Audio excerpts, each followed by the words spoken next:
मनोज जरांगे यांनी या अपघातामध्ये जखमी झालेल्या वारकऱ्यांची भेट घेतली आहे। जालन्याच्या तुपेवाडी फाट्याजवळ जीप विहिरीत पडून मोठी दुर्घटना घडली आहे। या अपघातामध्ये 5 जणांचा दुर्दैवी मृत्यू झालाय तर 6 जण गंभीर जखमी झाले।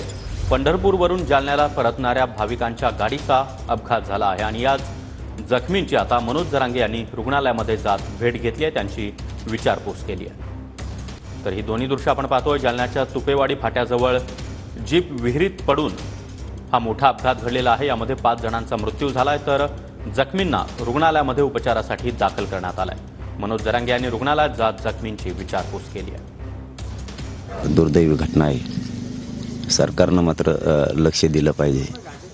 या कुटुंबाला मोठा हातभारही लावला पाहिजे, मायाचा हातही फिरवण्याची गरज आहे। आमचे तर जीव काय आता वारकरी बांधवांचे येणार नाहीत, परंतु आता पाठीमागच्यांना आधार लागतो, म्हणून त्यांना निधी तर जास्तीचा द्यायलाच पाहिजे, पण त्यांचे कुटुंबातले नोकरीतला घेतलेच पाहिजे, जेणेकरून आता करते बांधव गेलेत आणि वारकऱ्यांना तातडीचा न्याय पाहिजे।